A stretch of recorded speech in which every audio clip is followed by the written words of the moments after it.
Good afternoon, everyone. You know what I'm going to do? I'm going to scoot over here. Well, no.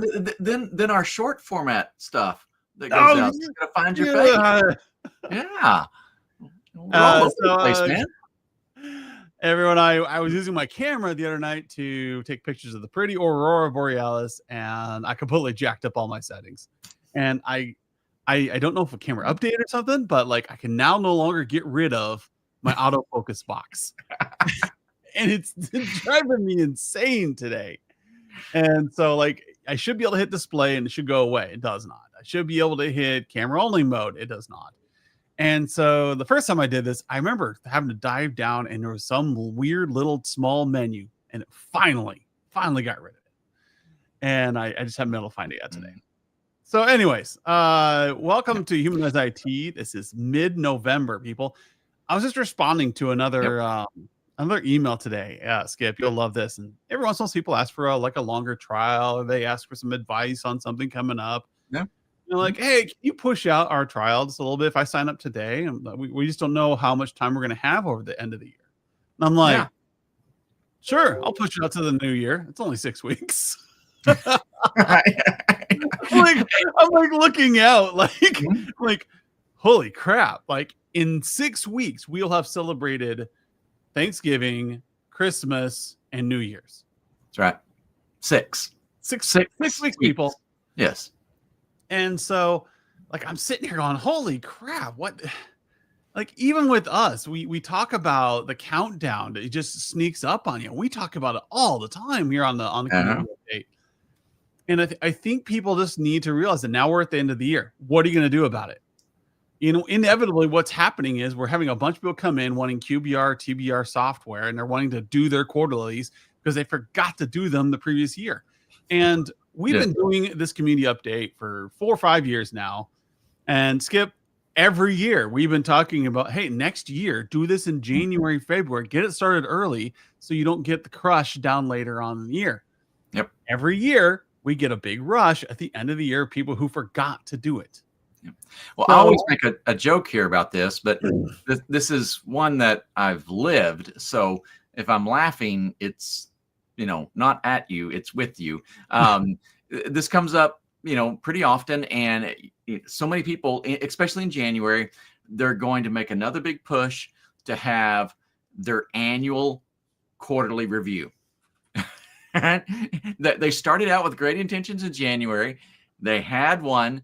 And then, the year just washed over them, and they're going to come back around and they're going to dig up all of that stuff that they worked and prepared and go, shoot, we really wanted to do this. All right. But stuff, right. And you'll try again, which is good. But at some point you've got to do something different, right? Yeah. You've got to, I haven't used it in a while. If you always do what you've always done, you'll always get what you always got. All right. Yes. So you're going to have to do something different to break out of that cycle. I think, what people need to do is they need to what'll really make the difference is you don't change until you see the pain. Mm-hmm. And I think what we really need to show is, when you do a QBR, look at your revenue. And I've been doing a lot of work in AI and building revenue-based graphs for MSPs. It's been driving me bonkers. I don't understand how half of you know where your finances are, because the PSAs really jacked this up. Yes. And I'm just discovering this because I never worked full-time for an MSP. I worked in the corporate world where our own revenue was jacked up and we had $4 million ERP systems. So if you think you just wish you had a better system, you're wrong. Mm-hmm. I worked in I worked in various corporate worlds, and none of them had a good budgeting system. None of them could really say where the revenue, there was 1 to 2 people, the controller, the CFO, and maybe that one accountant who knew everything. Yep. And it's just they were on. So I'm looking at what MSPs are doing, and I'm pulling in data from PSAs, I'm pulling in data from the RMM, but most of your financials in QuickBooks, and I'm just trying to figure this crap out. I'm like, how do you know how much money you're making? You probably just look at your bank account and go, okay, we're still good, people. Yeah. So anyways, what you are noticing, like when I'm digesting a lot of this data, right? Non-deterministic data, as some of you would put it out there who are into AI. Mhm. And I'm noticing, like, when you see they meet with a client, you see a swell in revenue a little bit later. Mhm. In software as a sales, what we're noticing, software as a service, what we notice is like you go to a conference or you do a big marketing push, and 6 months later, there's a bump in revenue. Mhm. And so we can kind of count that, like say, hey, okay, if I spend, $1,000, $2,000 doing this thing, or I do $10,000 doing that thing, I will get this ROI. And we're Mhm. pretty good at it. But in the MSPs, it's a little different because you got time and materials invoices, you've got MRR from your agreements, you've got little one-off like expenditures. So your actual expenses are kind of hard to predict.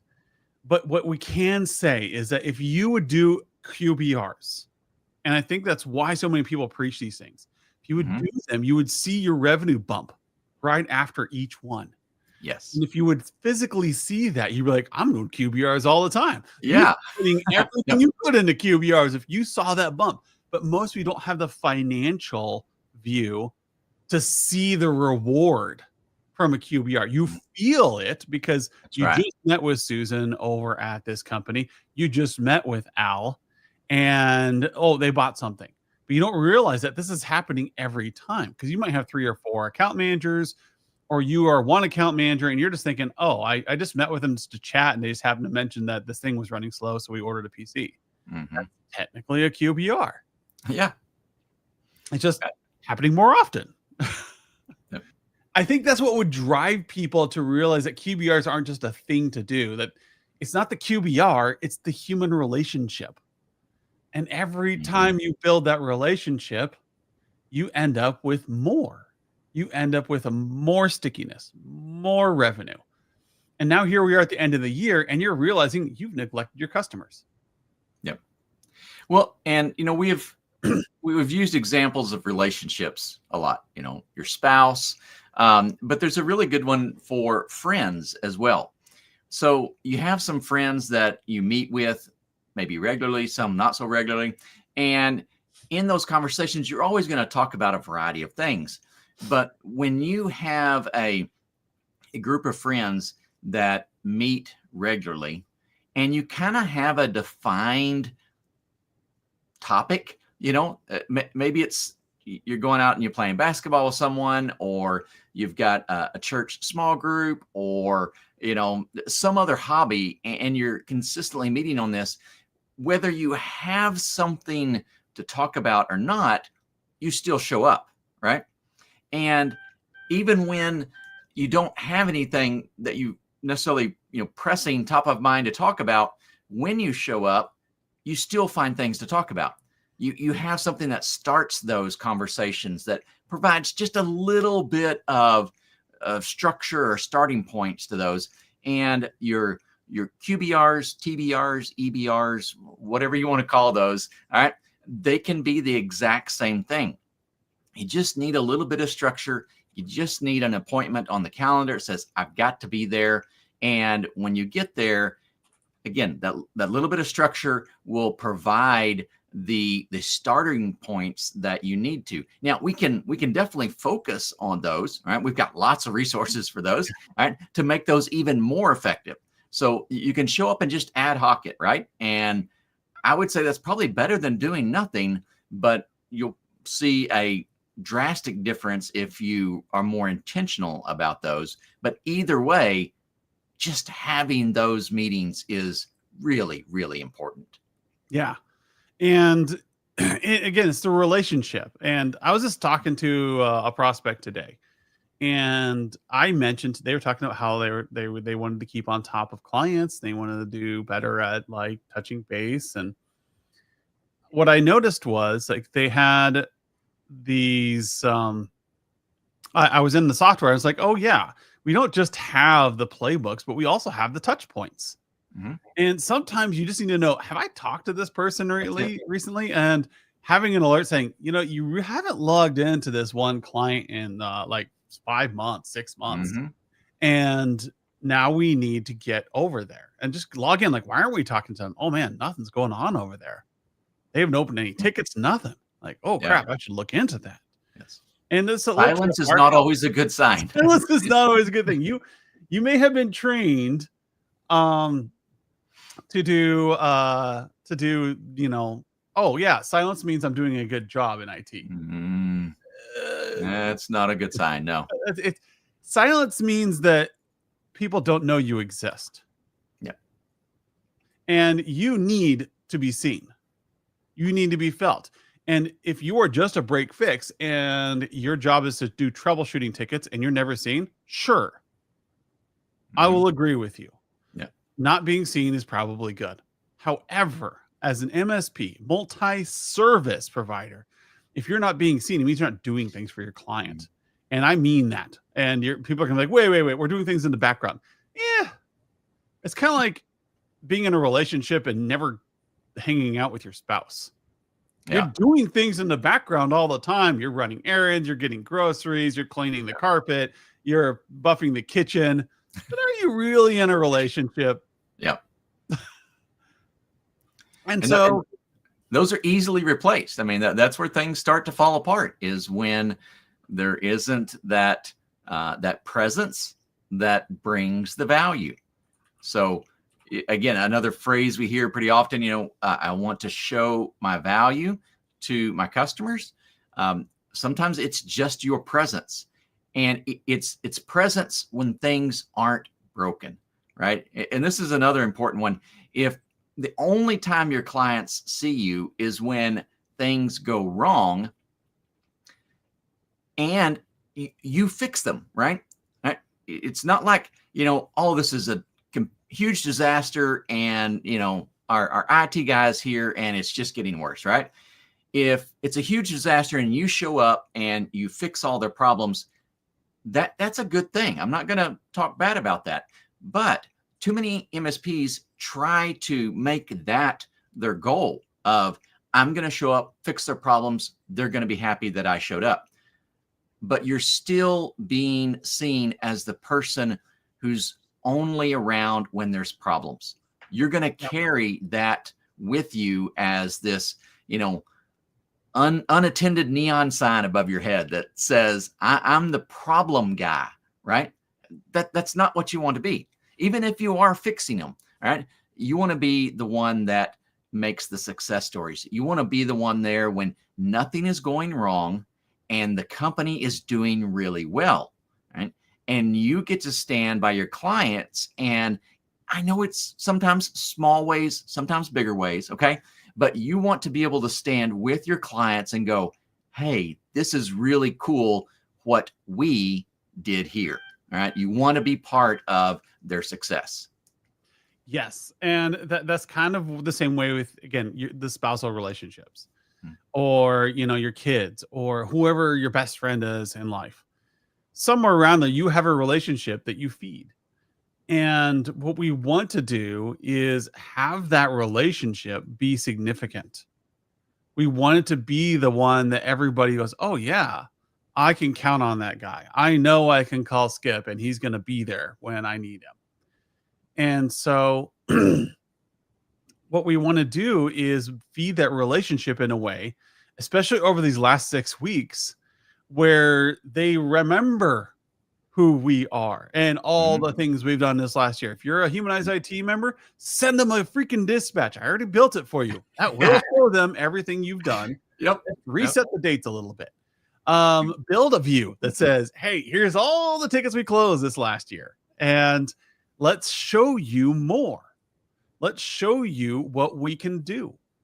And what we've done together. Now, let's show you what we can do next year. And so you send them another email and you say, hey, look, let's schedule some time to talk about what's going on. Don't call it a TBR. Don't call it a QBR. Say, hey, look, I'd like to sit down, bring some coffee and donuts in, and I'd like to discuss 2026 is going to be a crazy year with AI, with the economy, and with everything going on. It's a midterm year, which means that there's going to be a lot of movement, a lot of lobbyists out there, a lot of cash moving around.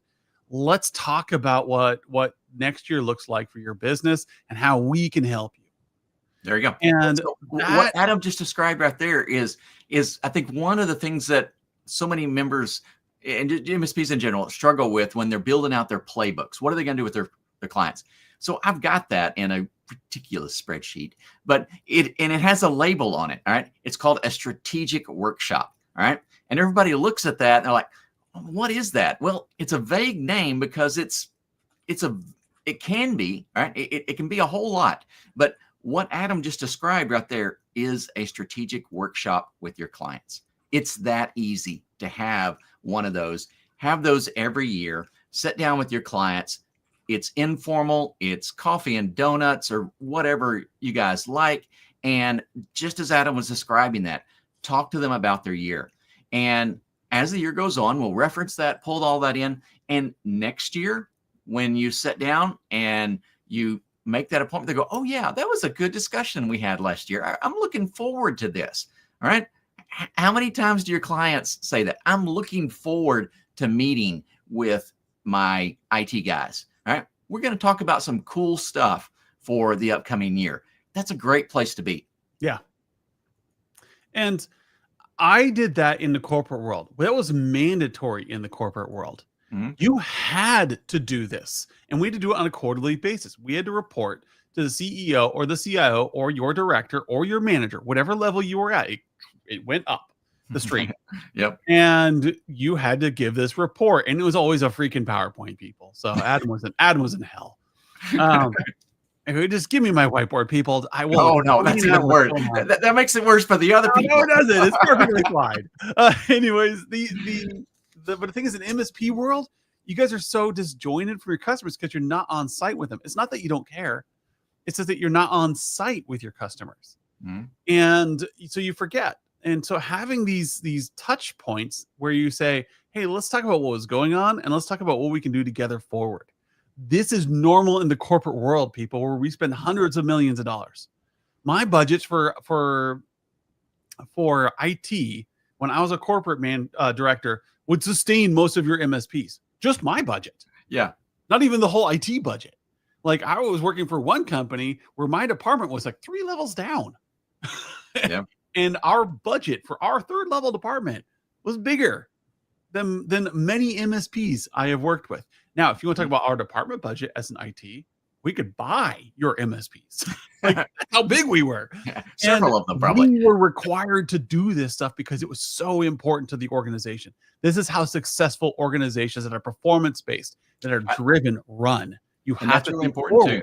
So, we've got the corporate world provides a lot of really rigid examples for us and all this, right? They've got documentation and org charts and PowerPoint slides on all of this, but this sort of methodology exists, just like Adam said, in successful organizations. So your customer who is a 30-man shop, all right, and they're doing really well, they're doing these things. You might not be participating with them because, like Adam said, you're not on site, all right? You're not part of their internal team. If you were an actual employee of that company, and part of a department there, they would be pulling you into all of these. But as the external third-party vendor, you miss out on a lot of that. And I think especially the really successful companies, they would like you to be a part of that. But there's this preconceived disconnect. And if you can get in there and break that and show that willingness, I think you might be surprised at a good number of your clients that will lower the barrier in allowing you to get into those meetings. But some of those, you don't even know the barriers there. All right. Others may push you off. All right. It's not going to be the same for everybody, but initiating that can really kick off one of those, oh yeah, we'd love to have you in our quarterly strategy meeting that we have every time. This would be great. Let me send you the recurring invite, right? And you show up and you realize that they've been doing this for years. Maybe even get access to some notes, right? There may be huge, opportunities there that you didn't know about, and you're just now jumping into it. But until you take off and do that, you won't know. Yes. And you're gonna love it. I promise you. Like some of your clients, yes, are kind of jerks, you know what, they're gonna look at this like, ooh, oh, why are you asking me about this stuff? Yep. But most of them are gonna be like, oh my gosh, yeah, let's plan out 2026 together. Yeah, I'd love to think that through because none of their employees are thinking that way. Hmm. And the fact that they have one person in their lives that is thinking forecasting and prediction for a Yep. year out. Have you ever talked to your average friend? I'm going to go on a side like rant here. Uh-oh. Here we go. Hang on. Hey, Skip, what are you going to do tomorrow? Tomorrow. I got lots of things going on tomorrow. But next week? It's not as busy. But I can say that 2 weeks from now, I'm going to be making a turkey. I probably need to get a turkey thawed out in about 5 days. I got to get it out and put it in the refrigerator so it gets thawed. And I'm going to make sure I get the good deal because turkeys and hams at Hy-Vee, you can get a buy one, get one free kind of deal. And then I'm also going to need to make sure that I contact people to get over and get the time reserved out for the Thursday. I'm going to do that this weekend. And we're going to probably do a nice little house cleaning before then. I did hire some house cleaners for my wife's birthday, and we're going to do that. I'm lining out. This is my next 2 weeks. Hey, what am I doing in January? Well, in January, I'm considering going and doing a family getaway, probably of kind of like a Christ-giving kind of feel over New Year's. We're going to drive out to Fort Collins. We're going to do this. And then probably mid-January, we're going to be hitting up some conferences again. Once we get done with it, like I'm thinking out months here.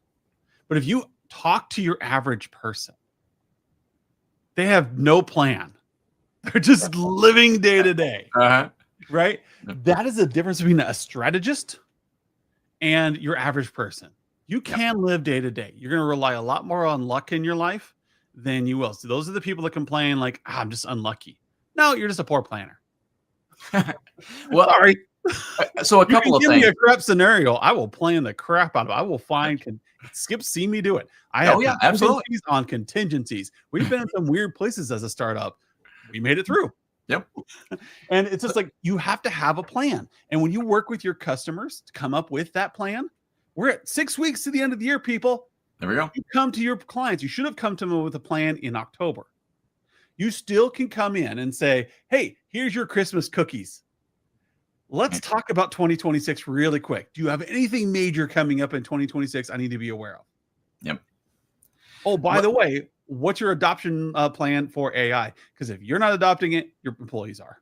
Uh-oh. He's getting on that one. Yep. So little nuggets here for you people. I know. I got to get in here before you take off. So two things. So for our overseas listeners, we appreciate you guys checking in. But just in case you don't know, in 2 weeks we're having Thanksgiving, nice big national holiday, and Adam's getting ready for that. All right. So, but in everything, so this is really practical for everybody. All right. In everything that Adam just lined out there, all right, there was a recurring theme. Right. It wasn't too hard to pick up on, but everything that he lined out there was very family and close friends sort of centered. That was a priority. That was a recurring theme in what he discussed. And when you're having these QBRs or whatever, you're having these engagements with your clients, that's really all you have to do is look for the recurring themes. All right. And those are the things that are really important. Those are the things that they're focusing on. And when you can provide technology and solutions that enhance and support those and mitigate risk to those, then you're part of helping them do what's really important to them. So just a little bit of listening, a little bit of basic, intuition and deduction there. And you've got huge amounts of things that you can work on and strategize yourself on. Structure. It's really not that hard. It's just a little bit of listening and thinking creatively in a few ways, but it's ways that you're IT guys, you're naturally suited for these ways that you need to be creative. The rest are just fairly common. Yeah. And I think you've got to figure out how to make this natural, as Skip said.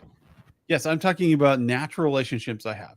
I also talk about business relationships I have. I'm talking about who's coming on, who's coming up, what are the bigger plans we have to integrate with bigger systems. How are we growing as a company? How do we grow faster? How do we grow more? We got lots of things going on. and constantly looking forward. And rarely does anybody ask me, even when you guys are trialing my software or you're asking about what we do, rarely does somebody ask, where are we in 6 months? You know, what's our roadmap? Every once in a while, I get somebody come in and they ask me about my project roadmap. I think that's awesome. And I think they're doubly impressed when they pull it up. Yep. That's true. Which kind of got thrown a wrench in it recently because of this whole AI thing. So, but anyways, it's there so we can change it. It's not like we have to reinvent it. All we got to do is edit it. All right. Is tweak it with what's going on. It doesn't require going back to square one and, or starting at square one. It's just a matter of changing what's already out there. So it's a whole lot easier to change than it is create. Yeah. And I think that's kind of what you need to prioritize here at the end of the year is 6 weeks towards the end of the year. Are you prioritizing your relationships with your clients so that you can find out what's going on? And I want to make sure that you guys are all looking at that really carefully because you've neglected your clients all year long and you know it. Mm-hmm. And now you're wanting to get in on this. You're trying like, okay, how do I make up for lost time?